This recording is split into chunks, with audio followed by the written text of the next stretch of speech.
Makamu mwenyekiti wa Chama cha Demokrasia na Maendeleo Taifa ambaye ni John Heche amekuja na hili ambalo ni sawa kwa upande wa Chama cha Demokrasia na Maendeleo, lakini pia ni kampeni nyingine iliyoanzishwa na akiweza kuitangaza rasmi kabisa. Bwana John Heche ameweza kutangaza kuja na fomu ambazo zitakuwa ni zaidi ya milioni 15. Fomu hizo ni za petition za kusaini wa Tanzania kuzuia uchaguzi, na fomu hizo bwana unaambiwa haraka zikanavyo zisainiwe kabla ya mwezi wa 5, ambapo fomu hizo itabidi zipelekwe Umoja wa Mataifa, yani United Nation, ambapo umekuwa ndo mpango kazi na wamekuja na siri ambayo wanaiona inaweza ikafanikiwa ya kuweza kufanya uchaguzi usiweze kuendelea na ukazuiwa na Umoja wa Mataifa. Kwa hiyo ni sakata lingine ambalo limekuja baada ya no reform no election, basi umekuja na mpango kazi mwingine,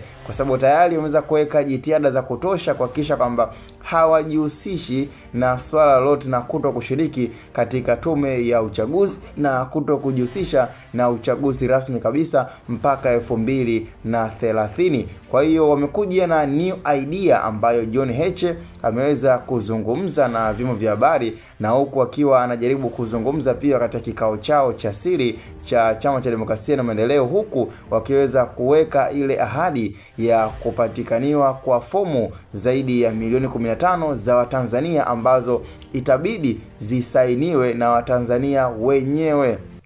kwa maamuzi yao wenyewe, ambapo fomu hizo kabla ya mwezi wa 5 basi haraka iwezekanavyo itabidi zipelekwe Umoja wa Mataifa. Kwa hiyo lengo lao kubwa ni kuhakikisha kwamba wanafanya harakati za kuzuia uchaguzi pindi fomu hizo zitakavyoweza kufikia Umoja wa Mataifa, na kama vile ambavyo ni moja ya harakati itakayoweza kuonekana kabisa ile total analytics ya Watanzania katika nchi, na then kwa hiyo idadi iliweza kupinga uchaguzi na kusaini fomu, manake ni akili ambayo wanaamini kama endapo itafanikiwa basi itakuwa ni kazi yao rahisi na uchaguzi utazuiliwa. Lakini kiuhalisia nafikiri Chama cha Demokrasia na Maendeleo kimeendelea kuwa kwenye pinpoint ya kuhakikisha kile wanachokiweka katika sehemu ya mpango kazi wanachokiamini ni swala ambalo wanataka wao wafanikiwe na issue ya no reform no election. Sasa ukiwa kama mpenzi msikilizaji na mfuatiliaji wa harakati za kisiasa